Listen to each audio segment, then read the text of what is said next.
오늘 예수님께서 십자가에 달려 돌아가셨던 그 시간과 날을 기념하고 기억하는 성금요일 시간입니다.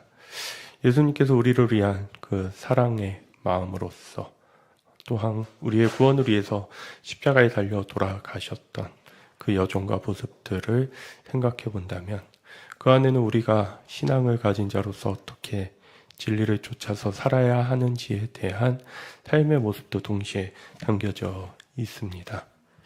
그 죽음을 감상적으로 슬퍼하는 것을 넘어서서 과연 그 죽음에 이르시기까지 우리에게 포기하지 않으시고 전해주시고자 하셨던 생명과 그 사랑과 정신이 구체적으로 무엇인지를 저희가 함께 지금 살펴보고 있는 이 말씀들을 통해서 같이 찾아가 보기를 원합니다.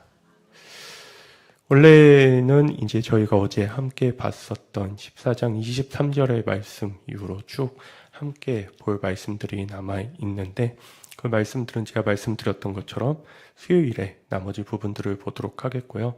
그러면은 이번 이 민수기 13장, 14장의 내용이 있어서 이제 클라이막스라고 할 수 있는 그리고 핵심적으로 중요한 부분이라고 할 수 있는 오늘 14장 39절부터 45절까지의 말씀을 여러분들과 함께 은혜를 나누고자 합니다. 오늘 그 설교의 제목을 한번 띄워주시면요. 그 설교의 제목은 희미한 빛을 꺼버리는 신앙입니다. 어제 혹시 설교의 제목 기억나십니까? 네, 파국 속에서 보이는 희미한 빛이라고 했다면 오늘은 그 희미한 빛이 꺼져버리는 신앙의 모습들이 나타납니다. 어떻게 신앙을 갖고 있으면 그 희미한 빛이 더 밝게 비춰지고 약하디 약한 그 빛이 꺼지지 않게 지켜질 수 있을 텐데 어떻게 그 빛을 꺼버리는 신앙이라고 하는 것이 있을 수 있을까? 바로 오늘 본문이 담고 있는 내용은 그 내용들과 그 이유들에 대한 부분들을 담고 있다고 말씀드릴 수 있겠습니다. 어제의 말씀을 이어서 생각해 본다면은 하나님이 용서해 주시기로 하셨지만은 그들이 행한 일에 대한 분명한 대가는 또한 심판하시고 치르시겠다고 하십니다. 그래서 우리가 미처 읽어보지 않았던 이제 39절 이전의 내용은 하나님께서 이들을 어떻게 벌하실지에 대한 구체적인 내용들이 쭉 나타납니다. 근데 그 내용들 가운데에서도 여호수아와 갈렙은 그러한 하나님의 심판과 벌 가운데서 면제받고 하나님께서 약속하신 땅으로 들어갈 것이다 라고 하는 약속을 두 번에 걸쳐서 들려주십니다. 그러한 내용들을 다 듣고 나서 오늘 39절의 말씀이 이제 시작됩니다.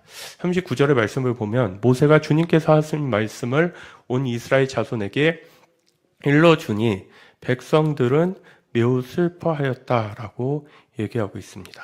주님께서 하신 말씀을 온 이스라엘 자손에게 일러주니 백성들은 매우 슬퍼하였다라고 했을 때 이 슬픔의 내용이 무엇인지는 이제 우리가 뒤에 말씀을 살펴본 다음에 39절로 다시 돌아와서 이 슬픔의 내용을 살펴보도록 하겠습니다.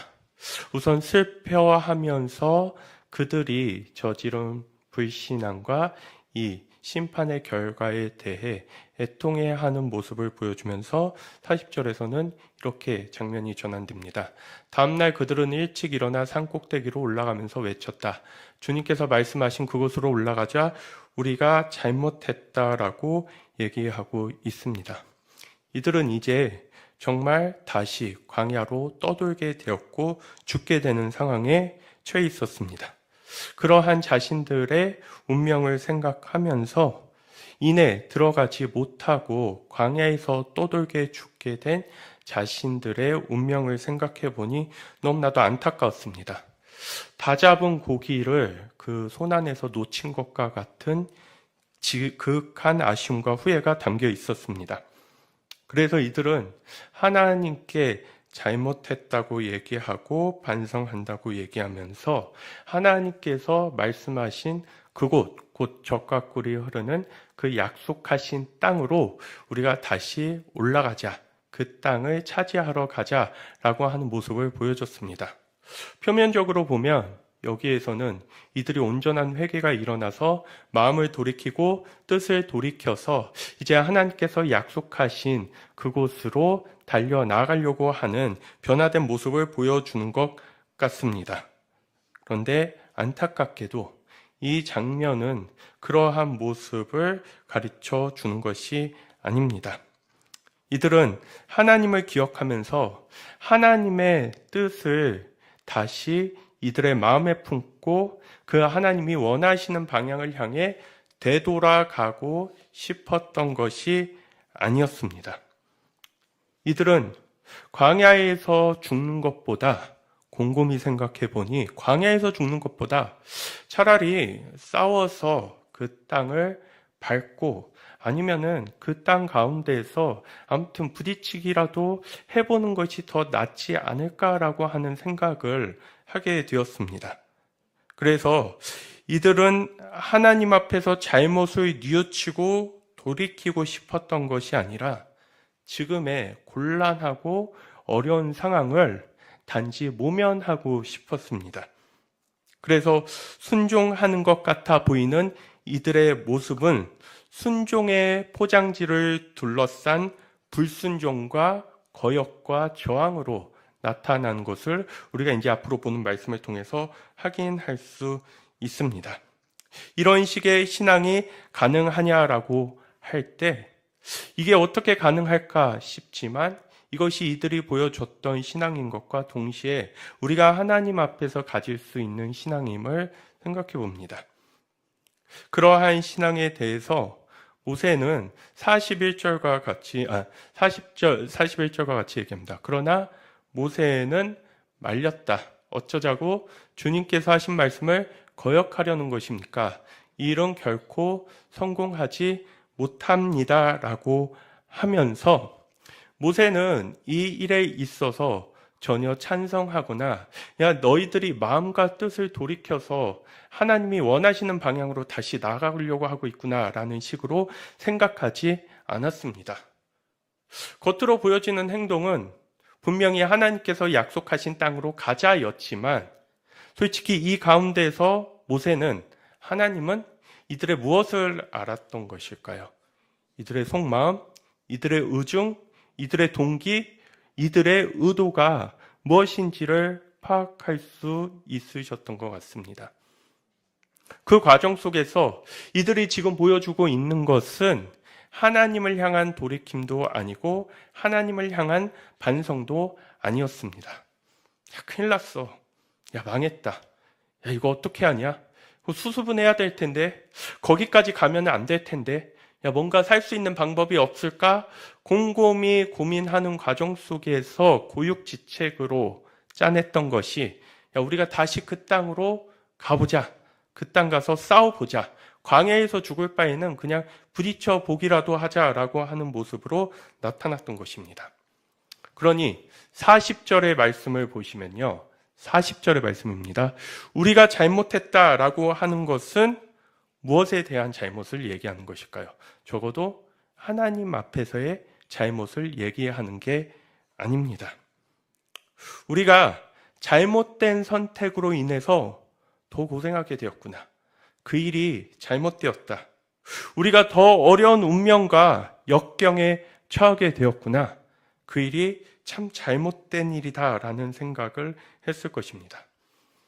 결국 잘못된 선택에 관한 후회만 있을 뿐이지 이들이 하나님을 택하지 않는 것에 대한 후회는 이 가운데에서 전혀 들어있거나 나타나 있지 않습니다. 스스로 되뇌이는 고백 속에서 아쉬움에 못 이겨 자조 섞인 목소리로 이들 가운데에서 잘못이라고 얘기하지만 정작 그 잘못과 그 용서를 해주실 하나님에 대한 고려는 전혀 있지 않습니다. 이들은 하나님을 놓치고 있습니다. 하나님을 놓치니까 이들이 무엇을 잘못했는지도 모른 채 뭐 하고 있습니까? 잘못했다고만 얘기하고 있습니다.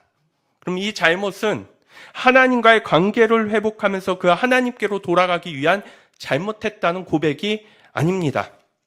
나 잘못했다고 할 테니까 우리 어렵게 하지 말아주세요. 우리 힘들게 하지 말아주세요. 나 곤란하게 하지 말아주세요. 라고 하는 그러한 잘못에 대한 고백입니다.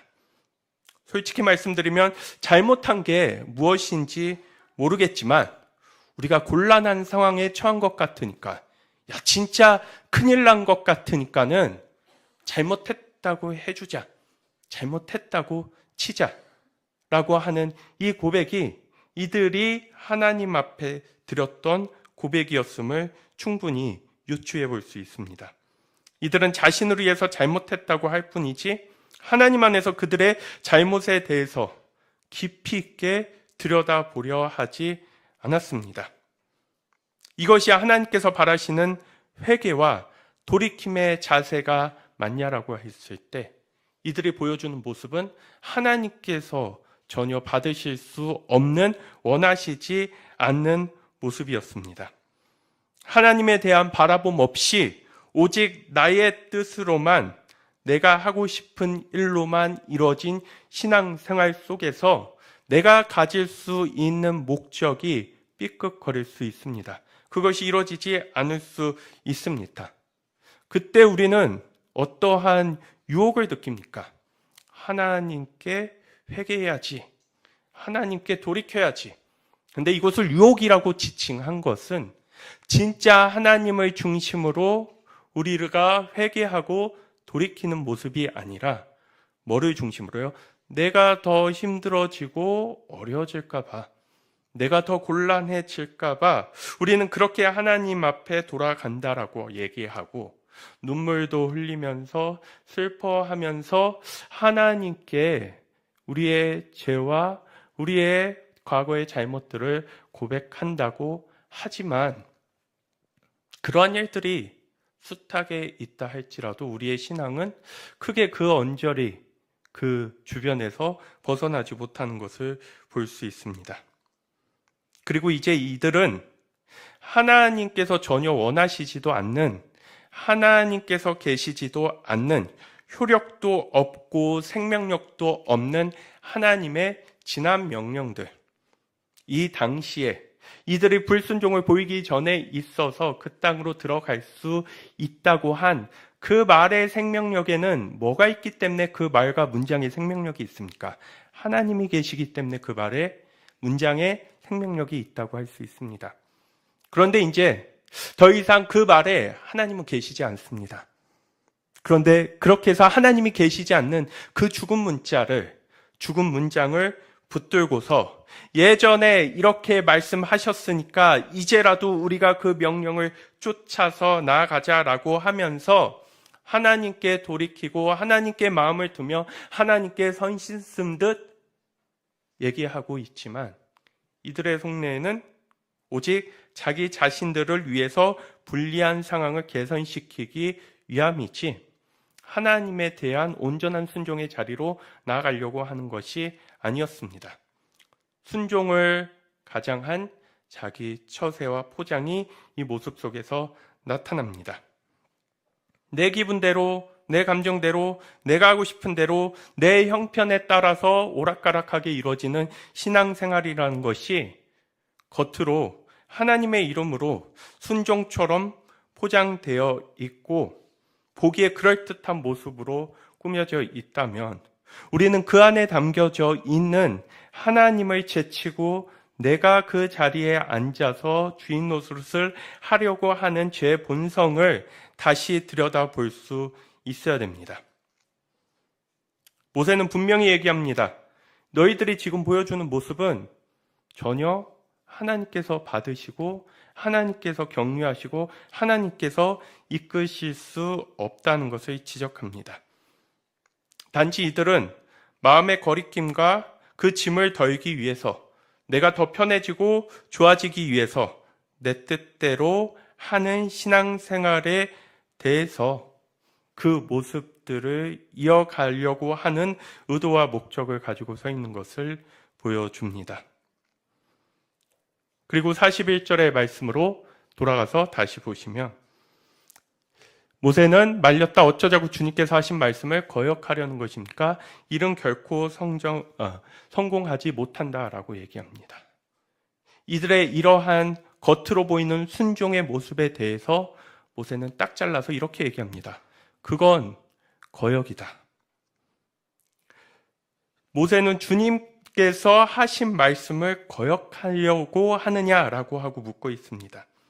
이들에게 주신 명령의 의미가 무엇인지도 모른 채 이들 자신을 위해서 더 곤란해지지 않기 위해서 하는 순종의 행위가, 종교적 행위가, 외식적인 행위가 분명히 하나님하고 연관되어 있는 것 같고 하나님을 믿는 것 같지만 모세는 여기에서 딱 잘라서 이 모습들을 가리켜서 너희 하나님에게 거역하고 있는 것이다 라고 얘기합니다.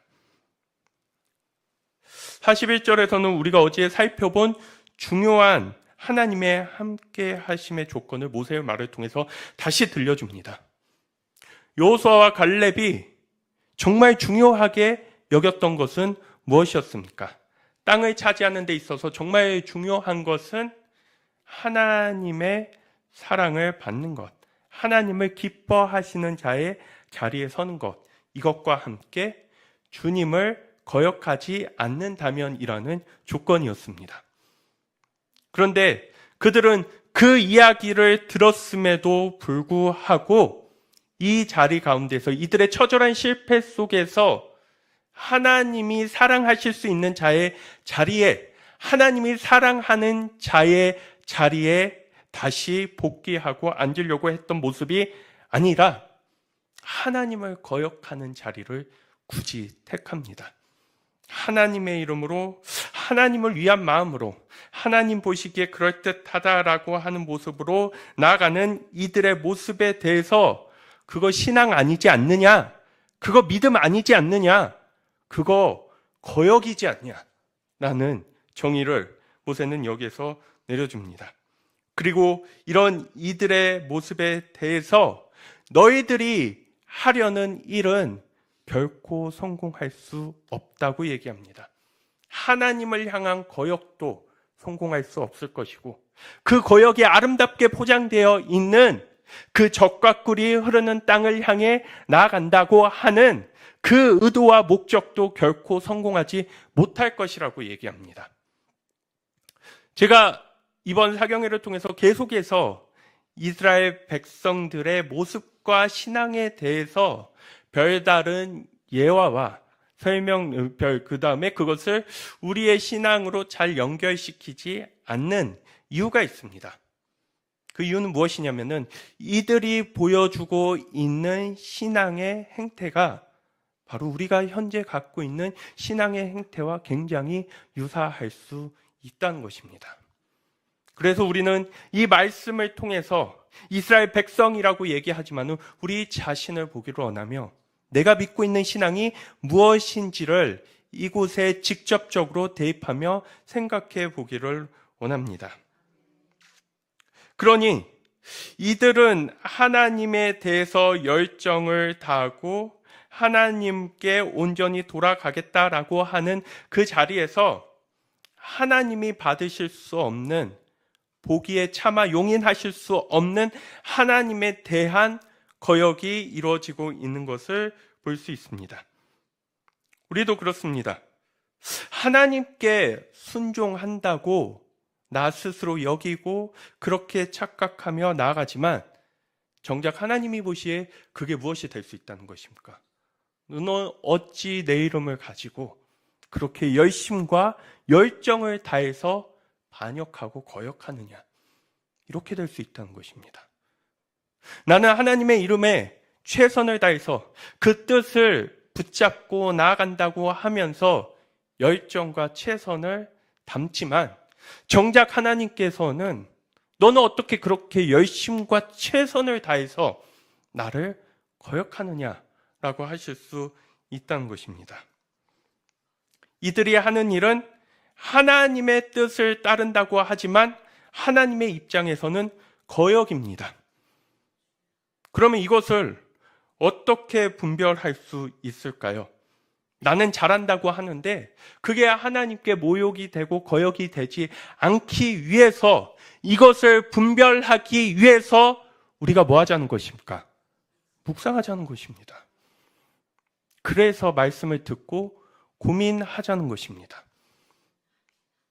도대체 우리가 어떤 기준을 가지고서 여러분들의 열정과 여러분들의 진심이 하나님께서 다 받으시고 기뻐하실 만한 것이라고 단언하실 수 있으십니까? 확신을 가지실 수 있으십니까? 여기에서 이들은 알고도 이렇게 하나님께 접근했을 수도 있겠지만, 또한 진짜 신앙이 뭔지도 모른 채 이들 나름에 있어서는 하나님 앞에 나아간다고 하는 그 의도가 신앙의 무지로 인해서 하나님께 거역하는 일이 될 수도 있다는 것을 생각해 봅니다. 우리가 말씀을 묵상하는 것, 그래서 늘 말씀드렸죠. 설교만 열심히 잘 들을 문제가 아니라, 그러면은 매일 성경이라고 하는 공인되고 많은 사람들에게 있어서 건강한 신앙의 전통과 유산과 역사를 자랑하고 있는 그 책들을 통해서 우리가 교차 검증하며 뭐 하자는 것입니까? 하나님께서 받으시는 건강한 신앙의 내용이 무엇인지를 알아가자라고 말씀드렸죠. 근데 이것은 중간고사, 기말고사 같은 벼락치기로 소화할 수 있는 내용이 아니라 마치 수능시험 같이 오랫동안 습득하고 알고 기억에 담고 적용해 보면서 몸에 익혔을 때 우리 가운데에서 나타날 수 있는 모습이라고 한다면, 우리가 그러한 방향에서 나아가는 과정 속에서 그 안 내용에 열정을 담고 힘을 담고 우리의 생활에 접목시키기 위해서 뭐 하자고 말씀드렸습니까? 기도하자고 말씀드렸습니다.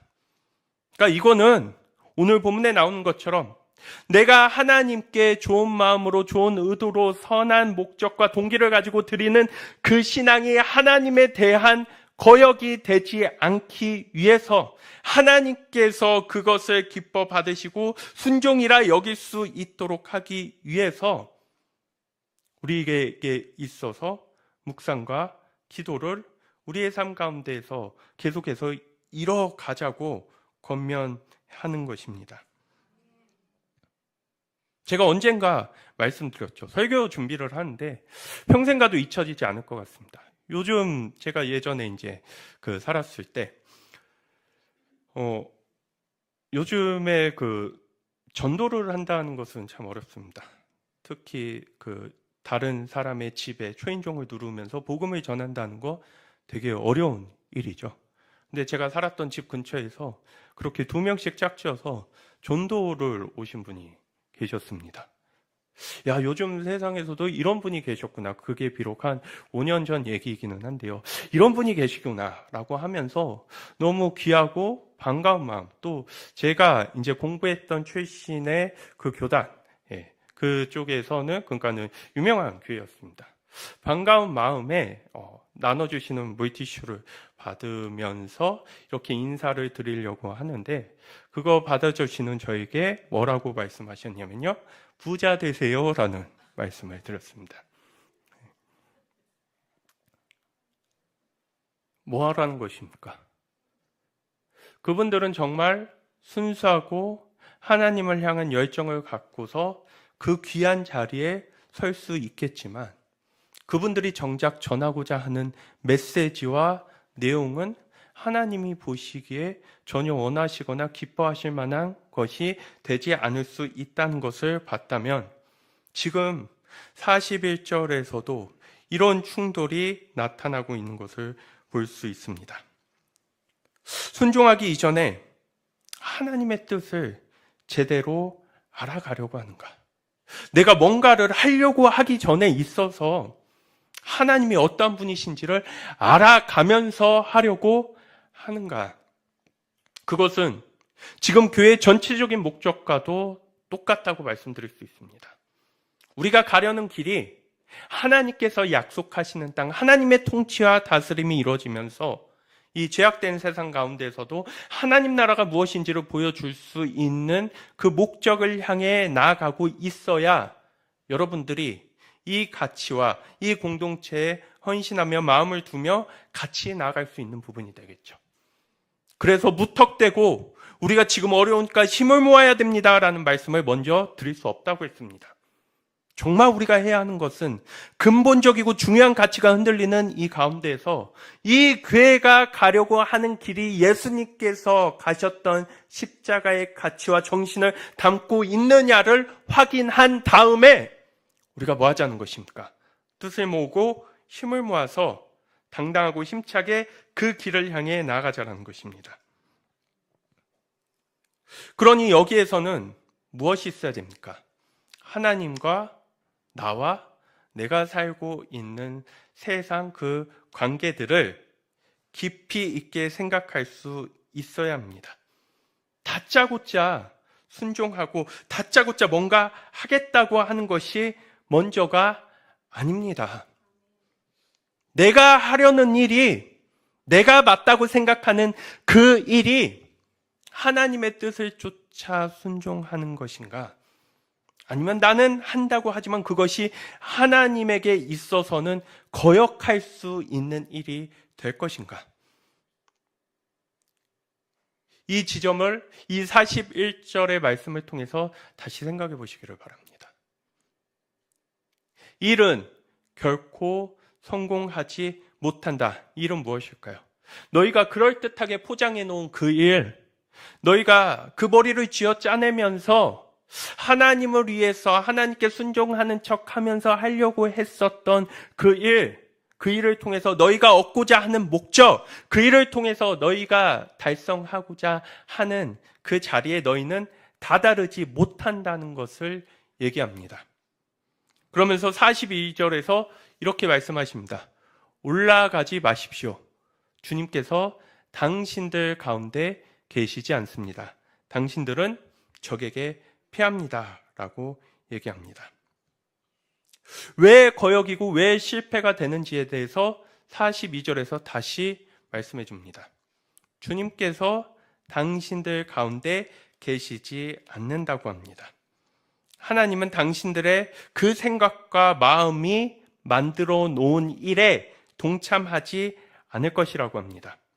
겉으로는 돌이킨 것 같고 겉으로는 새로운 마음을 먹은 것 같지만 이들은 전혀 그렇지 않았다는 것을 이 모세의 말을 통해서 우리가 간접적으로 알 수 있습니다. 지금 이들이 그 땅을 차지하겠다라고 하는 것은 하나님의 영이 임해서 하나님의 동행하심 가운데서 하나님으로 인해서 충만해가지고 그 땅을 차지하겠다는 것이 아니라 오히려 하나님이 없기에, 하나님을 멸시하기에, 하나님께 그 마음을 온전히 두지 않았기에 나올 수 있는 행동이라고 합니다. 거듭 모세는 계속해서 무엇을 경고하고 있습니까? 43절을 보시면요, 이렇게 나옵니다. 주님께서, 마지막 절을 보시면요, 주님께서 당신들과 함께 계시지 않습니다. 모세에게서 그 땅을 정복하냐 정복하지 못하느냐에 대한 부분은 군사력과 전투에 대한 문제가 아니라 하나님이 함께 계시냐 함께 계시지 않느냐에 대한 문제였습니다. 거듭 2번이나 걸쳐서 당신들 가운데는 하나님이 계시지 않는다. 당신들과 함께 하나님은 계시지 않는다. 이 정리를 해주면서 지금 이 말씀을 통해서 43절에 나오죠. 당신들은 하나님을 향해서 하나님을 등지고 돌아섰다라고 얘기합니다. 겉으로 보면 이들이 뭐 한 줄 알죠? 회개한 줄 압니다. 겉으로 보면 돌이킨 줄 압니다. 이들이 이제야 정신 차렸구나. 우리는 그렇게 깊이 있게 신앙의 여정과 과정을 나 자신이 심도 있게 겪어보지 않았다면은 잠깐 보이는 그 모습으로 저 사람 변했네, 저 사람 회개했네, 저 사람 이제 좀 달라졌네 라고 함부로 얘기를 합니다. 그런데 모세는 이 모습들 안에서 그들이 정말 원하고 바라는 게 무엇인지를 놓치지 않습니다. 그리고 얘기합니다. 당신들은 주님을 등졌기 때문에 지금 젖과 꿀이 흐르는 땅으로 나가겠다라고 하는 것이다. 주님이 함께 하시지 않는데 그 일을 하겠다라고 하는 그 말을 고백하고 있다고 지적합니다.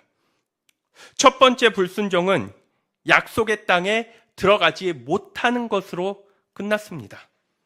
근데 두 번째 불순종은 뭐로 끝납니까? 아멜렉 자손과 가나안 사람들과 싸우는 과정 속에서 이들이 죽는 모습으로 마무리됩니다. 두 번째 불순종은 이들의 생명을 빼앗기는 모습으로 나타납니다. 하나님께서는 모세를 통해서 자신들의 행동과 불순종을 그렇게 쉽게 생각하지 않기를 바라십니다. 그러한 행동이 그냥 하나님 좀 갖다 붙여주고 내가 기분 좀 좋아지고 그래가지고 내가 뭔가 조금이라도 한 것 같으면은 그러한 일들로 해결되는 문제가 아니라는 것입니다. 우리는 그 문제를 너무 쉽게 이미 다 해결하고 나는 다 되어 있고 거기에 있어서는 극복한 것처럼 얘기합니다. 그렇지 않습니다. 정말 아이러니하게 하나님이 그렇게 자기 자신들을 칼로 죽일 것이라고 원망하면서 어떻게 하나님이 그러실 수 있느냐라고 불평했던 그 일을 누가 하고 있습니까? 이스라엘 백성들 스스로가 하고 있는 모습을 보여줍니다. 자신들이 자기 자신을 죽이는 일에 앞장섭니다. 그리고 그 자기 자신을 죽이는 일에 누구의 이름이 팔려 있습니까? 하나님의 이름이 팔려 있습니다. 그렇게 우리는 하나님의 이름을 팔아서 나를 죽이고 관계를 죽이고 공동체를 죽이는 일을 감행하면서도 그것을 뭐라고 생각한다는 거죠? 그걸 순종이라 생각하고 그걸 믿음이라 생각하고 거기에 자신의 의가 쌓여서 섭섭하다, 아쉽다, 왜 안 알아주냐라는 마음을 갖고 있습니다. 가장 본질적인 문제는 무엇입니까? 아까도 말씀드렸다시피 하나님의 사랑을 받는 문제, 하나님을 거역하는 문제, 하나님이 함께 하시는 문제, 이것이 가장 본질적인 문제입니다. 여러 가지 문제들이 산적해 있고 그 문제들이 중요한 것 같지만 진짜 신앙인에게 있어서 중요한 문제는 내가 하나님과 함께 나아가서 그 하나님을 바라보며 건강하게 서 있는지가 가장 중요하고 핵심적인 문제라는 것입니다. 그런데 이 문제는 이들에게 있어서 중요하지 않습니다. 우리가 하겠다고 하는데 하나님이 계시고 안 계시고 그게 문제냐? 내가 하겠다고 하는데 하나님이 뭐 그렇게 중요하냐? 당연히 대단한 내가 하는 그 모든 일에는 뭐가 있습니까? 하나님이 당연히 계시겠지. 그래서 우리는 우리의 신앙을 반성할 줄도 모르고 성찰할 줄도 모르고 물어볼 줄도 모르고 배울 줄도 모릅니다. 그저 자신의 느낌과 감정에 의지해서 자신의 신념이 건강하든 건강하지 못하든 거기에 의지해서 열심히 두드러지게 최선을 다하는 모습으로만 나타난다면 오늘 본문의 말씀처럼 기어코 올라가지 말아라, 패배한다 라고 하는 모세의 그 말씀 앞에 서는 것과 같은 처지에 놓여 있게 될 것입니다. 이들은 신앙을 가지고 하나님을 의지하고 신뢰하면서 거룩한 모험을 했던 것이 아니라 도박을 하려고 했습니다. 우리가 예전에 하려고 했는데 안 됐지. 그런데 지금이라도 하면은 되지 않을까? 근데 옆에서 말립니다. 아니야. 지금 거기 가야 되는 거 아니야. 지금 그럴 때가 아니야. 그렇게 하면 죽어라고 하지만요. 도박을 하는 사람의 그 심리 아시죠? 말리면 더 하고 싶고 작은 걸로 큰 역전을 누리고자 했던 이들은 이때서야 이 일을 하면서 모르는 척 은근슬쩍 구렁이 담 넘어가듯이 넘어가고 싶지만 하나님은 그것을 포착하십니다. 하나님을 시험하려고 했었던 그 결과는 결국 너무나 비참하게 이들 가운데 남겨졌습니다. 자, 이제 알 것 같습니다. 이들은 단지 자신들의 불행을 어떻게 해서든지 돌이키고 싶었습니다. 이들이 약속한 땅에 들어가지 못한다는 것, 하나님의 심판을 받을 수밖에 없는 상황에 놓여 있다고 하는 그 사실들을 인정하지 못하고 받아들이지 못한 채 이들은 이 상황을 반전시키고 싶었습니다. 자신의 불행을 막는 것이 하나님보다도 더 중요했고 자신의 불행을 막는 것이 하나님이었고 우상이었습니다. 그래서 고집을 부리지만 거기에서 반역의 열매를 걷는 모습이 나타납니다. 그들은 하나님께서 정작 땅을 차지하게 해준다고 하였을 때에는 강력하게 거부하다가 이들 가운데서 정말 어려운 일이 닥치게 되자 그 강력하게 거부한 땅에 들어가겠다라고 하는 뭘 보여줍니까? 고집을 보여줍니다. 눈으로 보여줘도 말해줘도 이들은 그것을 믿지 않습니다. 뭐 하고 싶은 마음이 너무 큽니까? 하나님께 제대로 돌이키고 바른 관계를 이루고 싶은 마음보다도 불행하면 안 돼, 힘들면 안 돼, 고생하면 안 돼, 어려우면 안 돼, 창피하면 안 돼, 초라하면 안 돼. 그것이 이들의 하나님입니다. 그래서 하나님께서 원치 않으시는 일로 하나님을 믿고 따른다고 했던 이들은 다시 하나님께서 원하시지 않는 일로 순종해 보겠다고 합니다. 순종하는 것 같지만 뭔가 돌이키는 것 같지만 이들은 자신들이 하고자 하는 것을 하나님을 빌어서 말할 뿐입니다. 그러니까 이들은 지금 뭐 하려고 하고 있습니까? 딱 하나만 빼고 다 하려고 하고 있습니다. 거역도 해보고 겉으로는 순종하는 척도 해보고요. 근데 진짜 중요한 것은 하지 않습니다. 하나님과의 관계를 다시 세워나가는 일은 하지 않습니다. 본문에 나와 있는 것처럼 하나님이 우리와 함께 하시고 우리 가운데 하나님이 함께 하시는 일에 대해서는 이들은 생각하지 않습니다.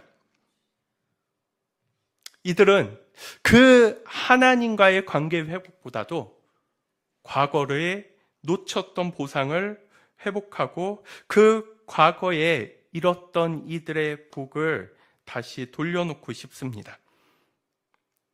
하나님께 바로 서는 일, 그 일을 통해서 풀어가기보단 하나님께 바로 서는 일을 제외하고 다른 일들로 그것을 풀어가려고 하니 문제가 있습니다. 하나님이 보이지 않습니다. 하나님하고 건강한 관계가 이루어진 모습들이 나타나지 않습니다. 여기를 보시면 모세와 말은 합니다. 말은 하는데 이것은 대화가 아닙니다. 상호적인 신뢰관계 안에서 건강한 의사소통의 행위를 이루는 대화라고 하는 것은 그 대화가 건설적으로 이루어지는 것을 경험해 보신 적이 있으실 것입니다. 근데 여기에서 서로 말은 하지만 할 말만 합니다. 상의함도 없고 대화도 없고 물어봄도 없고 요청함도 없고 질문도 아무것도 없습니다. 왜 그럴까요? 이들은 이미 하나님을 가장 잘 아는 자들입니다.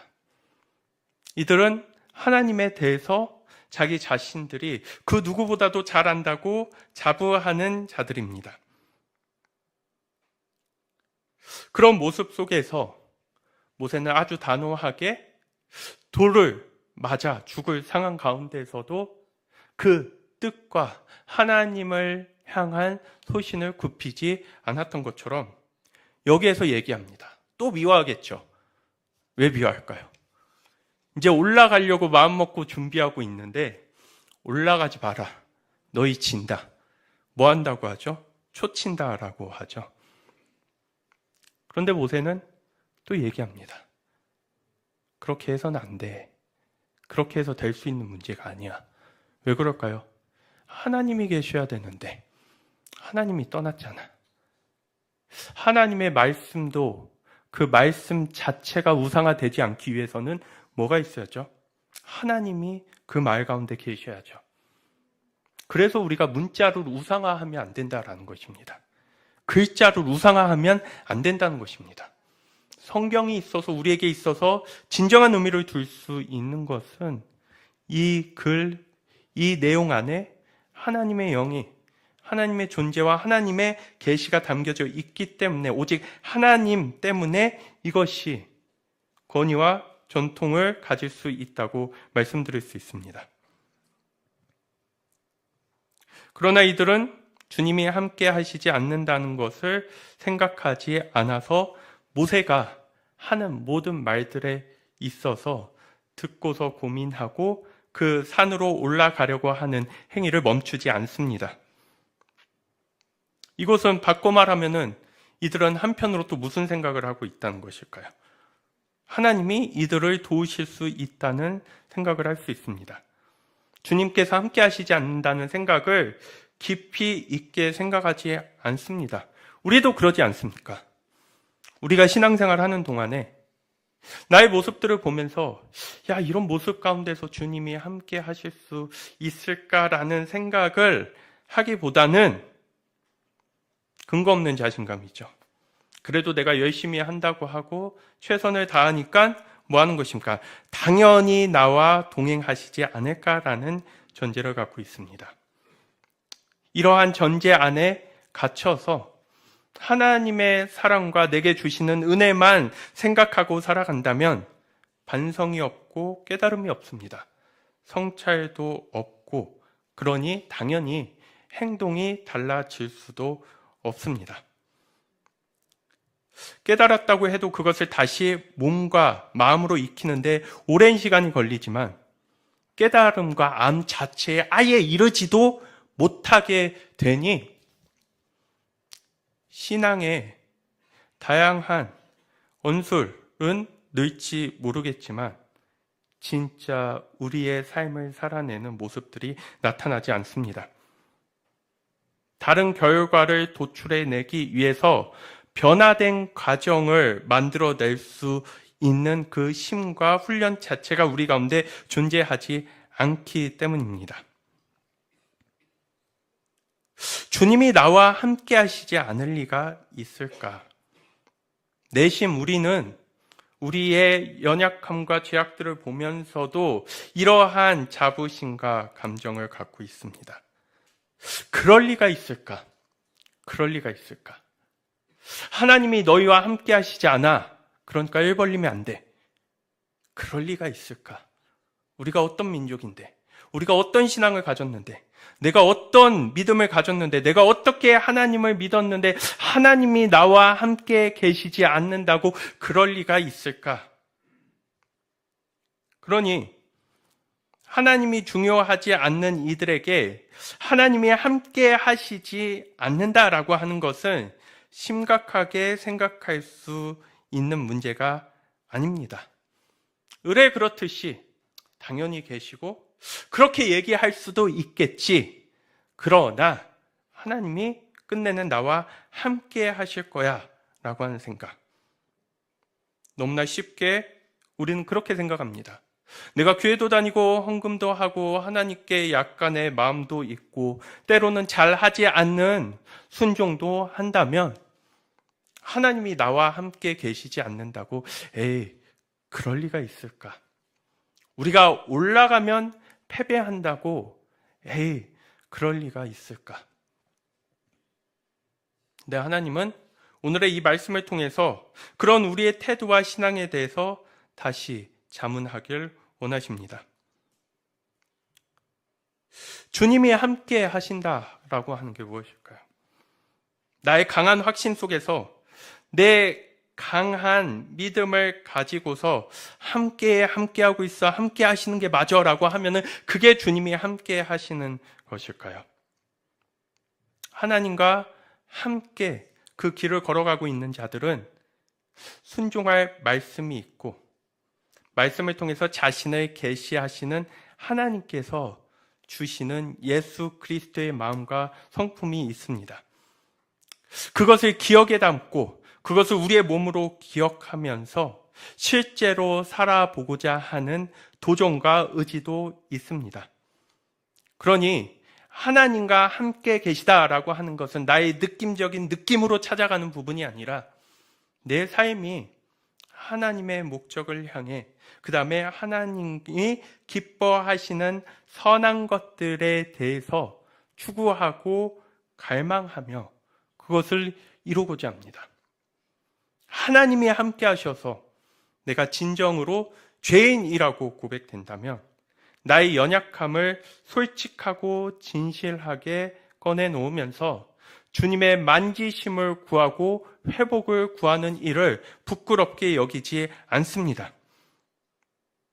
하나님이 함께 하신다라고 하는데 사람이 어떻게 대충 흐지부지 내 맘대로 살고 싶겠습니까? 하나님의 영이 나를 이끄시는 선한 목적이 있다는데 어떻게 내가 그렇게 대충 살 수 있겠습니까? 그런 모습으로 나타나지 않습니다. 하나님의 영이 함께 하시면 우리는 다르게 살아갑니다. 다르게 생각합니다. 다른 목적을 잡아갑니다. 그 과정 속에서 하나님의 살아계심을 내가 굳이 확인하려 하지 않아도 너무나도 선명하고 아름답게 나의 인생의 사건 곳곳에서 펼쳐지고 나타납니다. 그런 그들에게 하나님은 너무나 당연합니다. 자유가 있습니다. 굳이 억지로 없는 하나님을 만들거나 생각해가지고 나의 삶에 하나의 근거로 갖다 붙이는 식이 아니라 그 하나님은 나의 인생의 중심이자 진정한 목적이 됩니다. 모세는 이 선택받았다고 하는 하나님의 자녀들을 향해 그들이 선택받았기에 당연히 하나님과 함께 있을 거라는 생각에 일침을 놓습니다. 그리고 얘기합니다. 너희 가운데 하나님 없다. 하나님 없다. 하나님 계시지 않는다. 너희 가운데 하나님이 계셨다면 올라가자고 말 못한다. 그 땅을 먼저 탐내지 못한다. 너희들이 불편할까봐 이전에 하지 않았던 순종을 관계 회복 없이 그 죽은 문자만을 따라서 순종하겠다고 얘기하지 않는다라고 하면서 분명하게 선을 그어 놓습니다. 그래서 하나님의 함께 하시지 않는 증거로 너희는 질 것이다 라고 얘기하는 것입니다. 그런데 이들은 늘 그랬듯이 그 말을 전혀 듣지 않습니다. 실패를 통해서 배우는 사람이 더 많을까요? 못 배우는 사람이 더 많을까요? 심각한 일을 겪었다고 해서 반성하는 것도 아니고 깨우치는 것도 아니라는 것을 보여줍니다. 이 사람들은 전적으로 나를 내려놓고 그 전해지는 말씀을 따르고자 하지 않습니다. 너희는 그 땅에 못 들어간다 라는 얘기를 들어도 그렇게 심각하거나 고민할 문제가 되지 않았습니다. 사람이 어려운 일을 겪으면 통상적으로는 반성도 하고 기도 죽고 그 가운데에서 자기 자신의 삶을 돌아보기도 하고 이렇게 사는 게 맞나라는 생각도 할 것 같지만 그게 우리가 갖고 있는 평범한 그러한 모습일 거라고 생각하겠지만 대부분은 더 악해지고 더 억울함과 분노를 표출하며 그 속에서 벗어나지 못하는 것을 볼 수 있습니다. 엄청난 선고를 받았지만 정신을 못 차립니다. 그래서 하나님께서 전혀 바라시지 않는 일들을 통해서 하나님을 생각하는 척 이들은 그 땅을 향해 나아간다라고 하지만 하나님은 그것을 원하시지 않습니다. 결국 이들은 주님을 옆에 세워놓고 자기 자신들이 하고 싶은 대로 합니다. 그런데 문제는 주님을 옆에 세워놨기 때문에 자기 자신들의 방식이 하나님의 방식이라는 것입니다. 죄송도 하고 미안도 하고 면목도 없고 후회도 하고 있기 때문에 이들은 회개가 되었다라고 생각합니다. 근데 단지 뭐 하는 것이죠? 그것을 느끼기만 할 뿐이지 가장 근본적인 것은 변하지 않을 수 있다는 것. 가장 핵심적인 것은 만들어질 수 없다는 것을 볼 수 있습니다.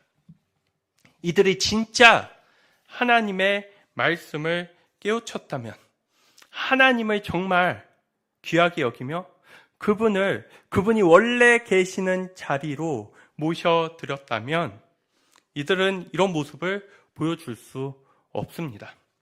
민수기 14장 25절의 말씀을 보면은요, 이들에게 하나님께서 뭐라고 말씀하셨냐면, 아멜렉 사람과 가나안 사람이 골짜기에 살고 있으니 내일 너는 돌이켜 홍해로 가는 길을 따라서 광야 쪽으로 나아가라라고 합니다.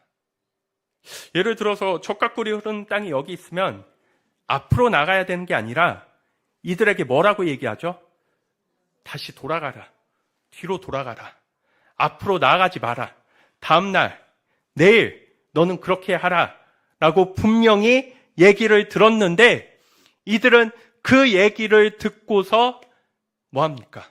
뒤로 돌아가지 않고 앞으로 나아갑니다.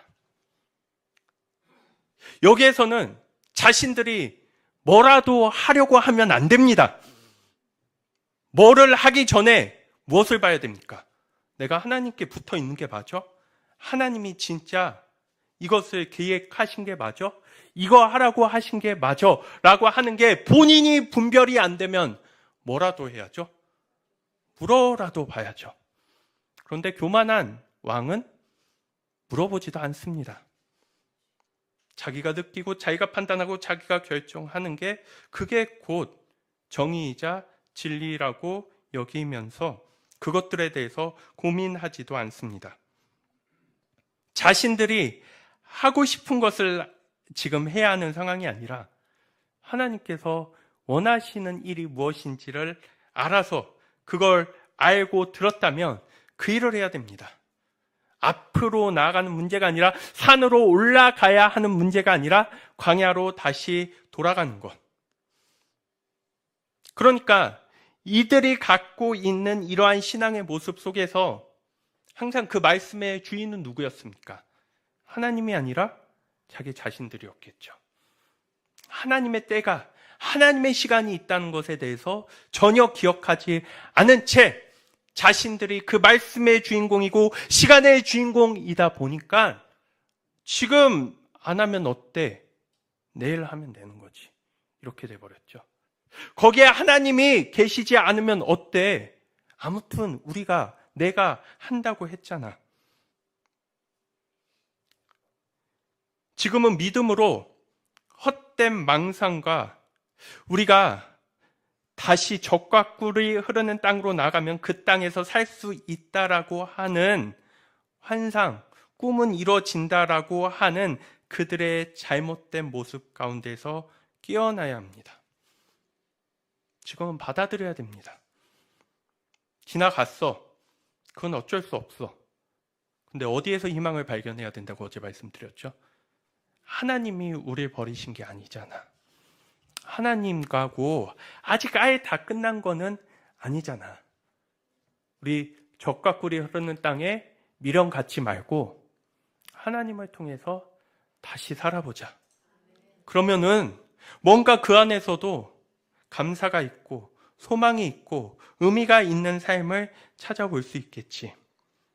지금은 그것을 받아들이고 인정하면서 앞으로 나아가야 하는 시기가 아니라 뒤로 나아가야 했던 시기였다는 것입니다. 우리가 지금 꾸고 있는 꿈은 잘못되었다. 아무리 잘해도 이루어질 수 있는 일이 아니니까 과감히 포기하고 다시 시작해보자는 마음을 갖는 것.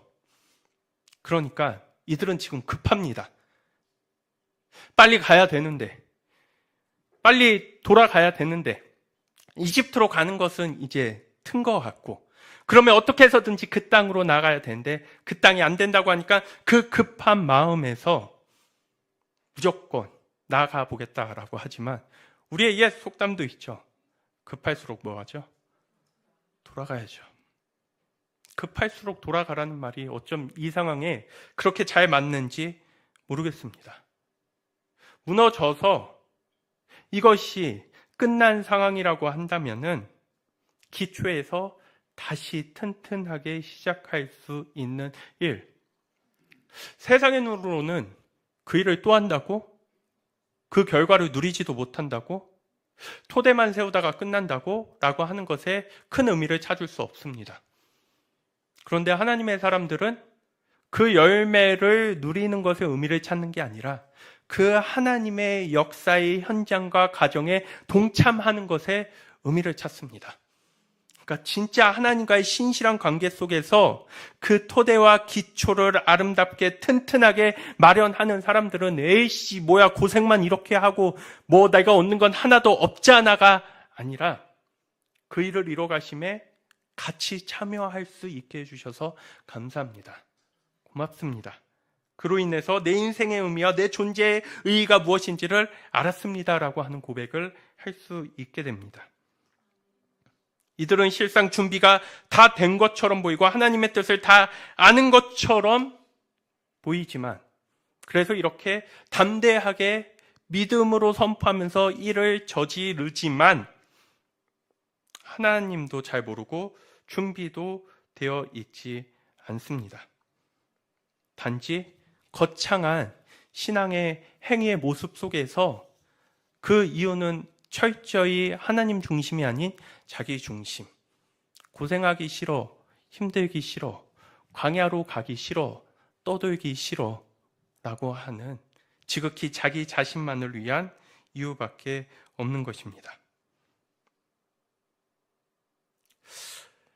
하나님을 이 지점에서 잘 믿는다는 것이 무엇인지를 생각해 봅니다.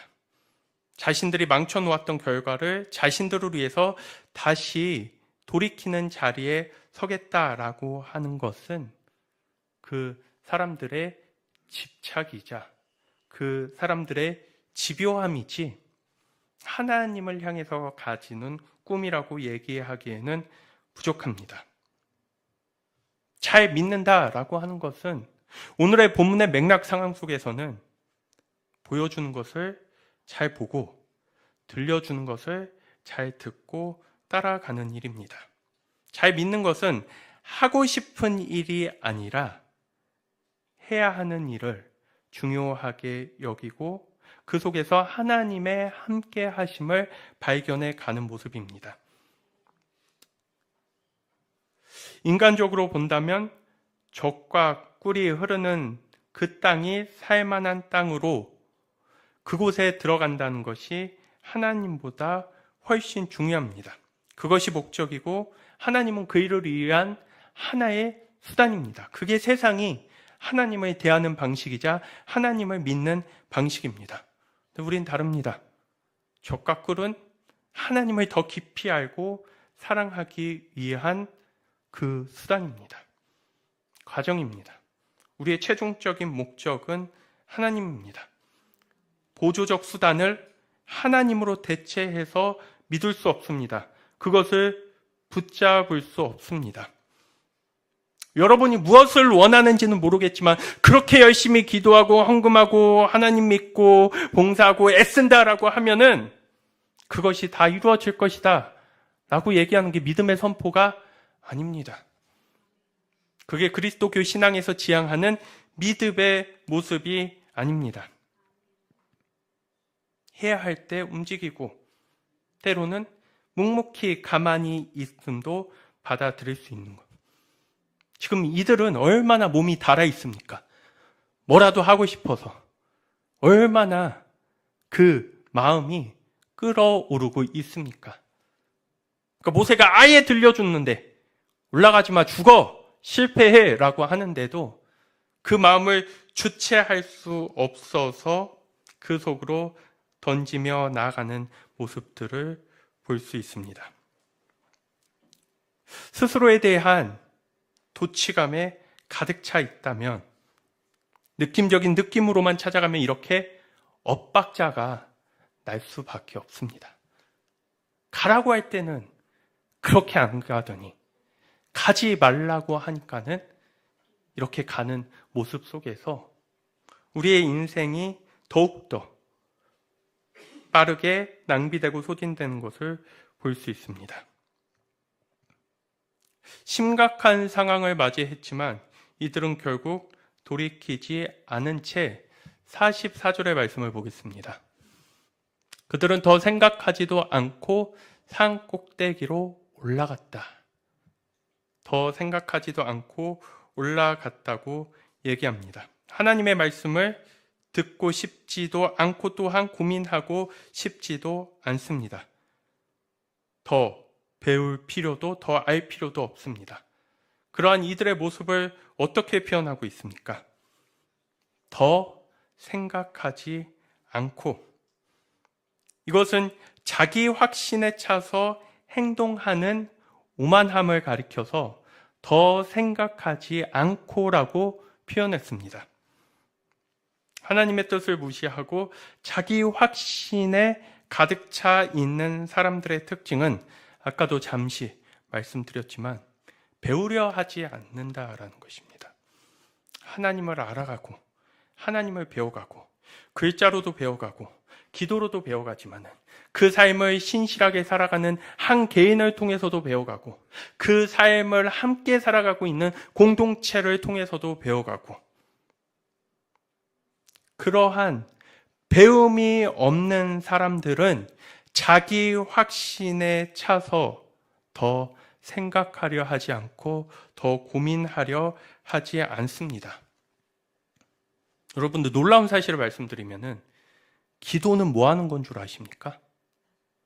하나님 앞에서 하나님 가운데에서 생각하는 일을 담고 있습니다.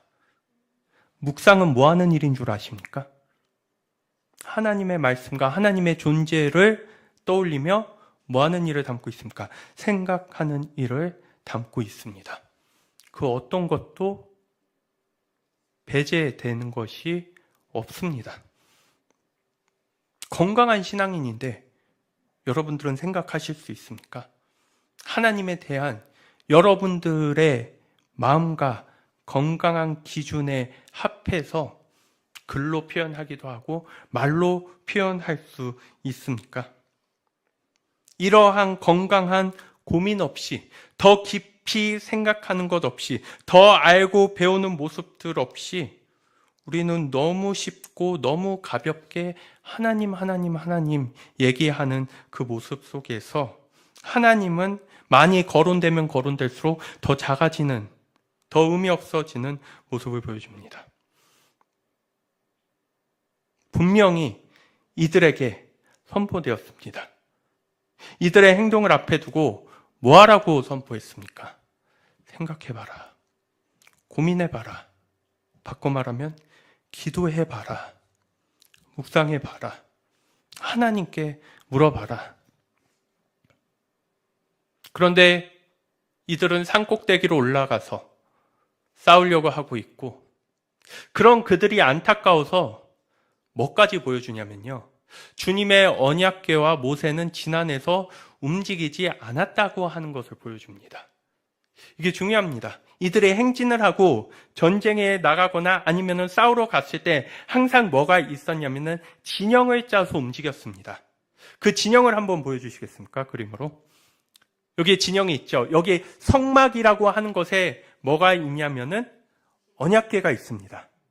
그러니까 잘 보시면 언약궤가 떠나지 않았다라고 하는 것은 언약궤는 가만히 있는 채, 중간이 텅 빈 채 이 밖에 있는 지파들의 사람들만 뭐 했다는 것이죠?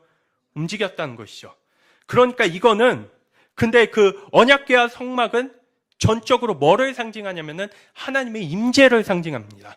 하나님이 너희와 함께 하신다라고 하는 그 하나님의 임재를 상징하는데, 모세와 언약궤는 움직이지 않았다라고 합니다. 그럼 그 중간이 텅 비었다라는 것이거든요.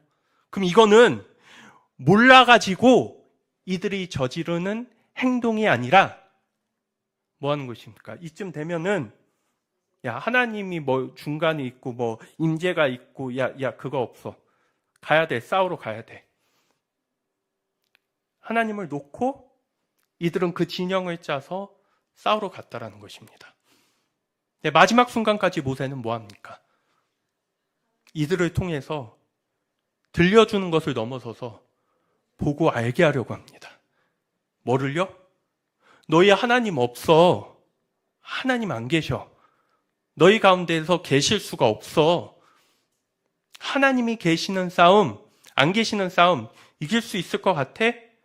없으니까 제발 이상한 생각하지 말고 사업병에 걸린 걸린 분 보셨습니까? 사업병. 뭘 하든지 다 멀어 보이는 거죠? 예, 사업하고. 뭐 이거 붙이면 쉽습니다. 주식병에 걸리면 뭘 하든지 간에 다 오르고 내리고로 보는 거고요. 이들은 지금 뭔 병에 걸렸습니까? 젖과 꿀이 흐르는 땅을 차지하는 병에 걸려서 주님이 있던 없던 이들을 돕든 말든 그거를 말씀으로 들려주던 눈으로 확인시켜 주든지 간에 다 소용없습니다. 철저히 눈으로 확인했음에도 불구하고 이들은 그 자리를 향해 나아가는 모습을 보여줍니다. 그래서 아까 말씀드린 39절의 이제 슬픔이 어떤 슬픔인지 좀 알 것 같습니다. 39절의 말씀을 보시면요. 주님께서 하신 말씀으로 온 이스라엘 자손에게 일러주니 백성들은 매우 슬퍼하였다가 하나님을 믿는 우리가 이 정도 신앙밖에 안 되냐? 하나님을 믿는 우리가 이 정도 인격밖에 안 되냐? 하나님하고의 관계가 이 정도밖에 안 되는 거야로 슬퍼했던 게 아니라 나 큰일 났어. 나 망했어. 나 고생하게 생겼어. 나 어렵게 생겼어. 그냥 자기 연민과 서글픔과 초라함에 슬플 뿐이지 이들의 슬픔, 이들의 기쁨 속에는 뭐가 없습니까? 하나님이 없습니다. 어려움에서 빠져나오기 위한 간절한 그 간절함을 통해서 그 간절함이 기도나 예배로 나타나면 우리 환호합니다. 저 사람 이제 믿음이 생겼다. 믿음이 이제 자라나고 있다. 저 사람 잘하고 있다. 어려움에 빠져나오기 위해서 간절하다라고 하는 게 우리의 신앙을 대표해 줄 수 있는 상징적인 행동이 아닙니다. 정말 진짜는 하나님과의 관계를 차근차근 맺어가는 것. 네, 제가 언젠가 말씀드렸죠. 아무도 모르는 사람하고 덜컥 마음에 드니까 결혼하자고 합니까? 그렇게 하지 않습니다. 그 사람이 누군지 알아보고 경험해보고 또한 같이 지내는 과정 속에서 신뢰할 만한 사람인지를 본다고 한다면 진짜 건강한 신앙은 뭐로부터 나옵니까? 주님을 알아가고자 하는 갈망, 거기에서 시작되고 만들어진다는 것을 생각해 볼 수 있습니다. 회개 중심에는 처지가 힘들고 사는 게 어려워서 비참하게 느껴지는 나의 비애, 그 비애가 회개의 중심이 아니라 철저히 하나님이 계셔야 됩니다. 하나님, 어지럽혀진 질서와 관계를 하나님을 중심에 놓고 다시 이어가고 만들어가고 싶습니다. 하나님을 향한 그 갈망이 나의 비참함보다도 더 크게 다가와야, 그래야 죄인으로서의 온전한 뉘우침과 돌이킴이 있을 수 있습니다. 자신이 하려는 일에 사로잡혀 있다 보니까 하나님을 잊습니다. 우리도 보통 그렇습니다. 내가 하려는 일에 사로잡혀 있다 보면 그 일을 하나님 삼고 진짜 하나님은 거기에 세워놓습니다. 그리고 이게 진짜 하나님이 맞을까라고 했을 때 세워놓은 하나님을 보면서 잠깐의 위로를 얻고 우리의 온 힘과 정신과 집중은 누구를 향해 나가고 있습니까? 내가 하고자 하는 일로 나가고 있습니다. 그러니까 정말 중요합니다. 상황은 달라졌습니다. 이전에는 들어갈 수 있었던 희망이 있었지만 아무튼 지금은 들어갈 수 있는 희망은 없다고 합니다. 상황은 달라졌는데 소름 끼치는 것은 무엇이냐면요. 그 달라진 상황에서 일을 처리하는 방식은 똑같습니다. 들어가지 못했을 때 하나님을 향해서 가졌던 그 신앙의 마음과 자세와 삶의 태도는 들어가지 못한다는 게 결정이 난 이후에도 뭐 하는 것이죠? 똑같이 이루어지는 것을 볼 수 있습니다.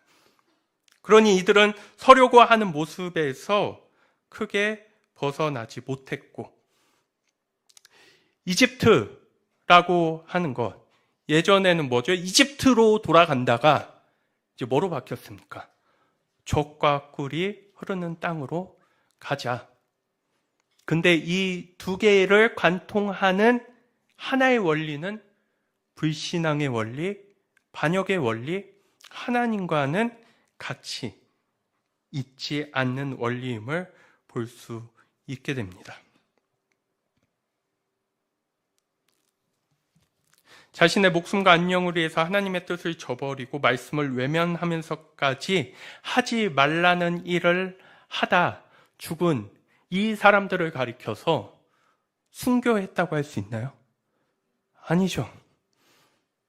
우리는 이 사람들이 하나님 자녀의 이름으로 싸우다 죽었기 때문에 순교했다라고 너무 쉽게 얘기하는 그 분별력 없는 모습, 깊이 없는 모습에서 오늘의 말씀을 이렇게 들여다보는 것은 우리가 신앙의 깊이를 가져가기를 또한 원하는 의도를 갖고 있습니다. 발등에 불 떨어져서 아무거나 대충 어설프게 믿어도 그게 하나님 믿는 거지라고 하는 방식이 되지 않는 말씀을 보여주고 있습니다. 오늘 말씀을 정리하면서 결국 이들이 보여주는 이 최종적인 모습 안에서 하나님을 놓쳤다는 것과 아까 말씀드렸다시피 떠나보내야 할 과거를 떠나보내지 못했기에 이들은 스스로 어찌할 수 없는 과거에 사로잡혀 있습니다. 그 과거를 다시 되돌려 보겠다고 택한 자리는 하나님이 계시지 않는 자리였습니다. 그러면 하나님이 계시는 자리로 나가기 위해서는 어찌할 수 없는 일들에 대해서 내려놓을 수 있는 용기가 필요합니다. 더 나은 자리로 갈 수 있는 자리가 아까워서 하나님을 붙잡는 척 하면서 이들은 이들 앞에 남겨진 미래를 스스로 포기하는 모습을 보여주고 있습니다. 과거를 보내주셔야 됩니다. 어찌할 수 없는 그 과거를 내려놓을 수 있어야 합니다. 그 모습 속에서 희미한 빛을 꺼트리지 않을 수 있는 신앙이 됩니다.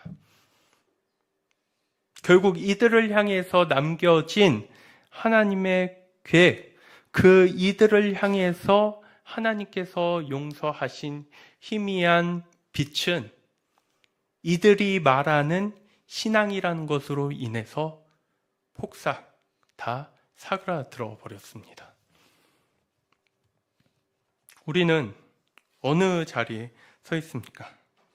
지나가 버린 손해와 지나가 버린 아픔에 대해서 머무르고 집착하고 있다면 지금 나를 불러주시고 지금 나를 이끄시며 지금 나와 새 일을 하기 원하시는 하나님을 바라보지 못하게 되고 그로 인해서 우리는 계속해서 어찌할 수 없는 무죄가 가져다 주는 부담과 죄책에 시달려야 하는 삶에 머무르게 됩니다.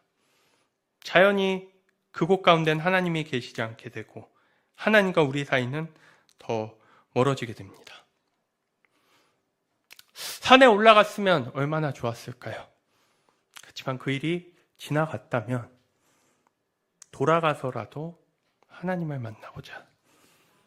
이게 우리의 신앙과 믿음이 되었을 때 주님 앞에 서는 자로 부끄럽지 않게 주님을 만날 수 있을 것입니다.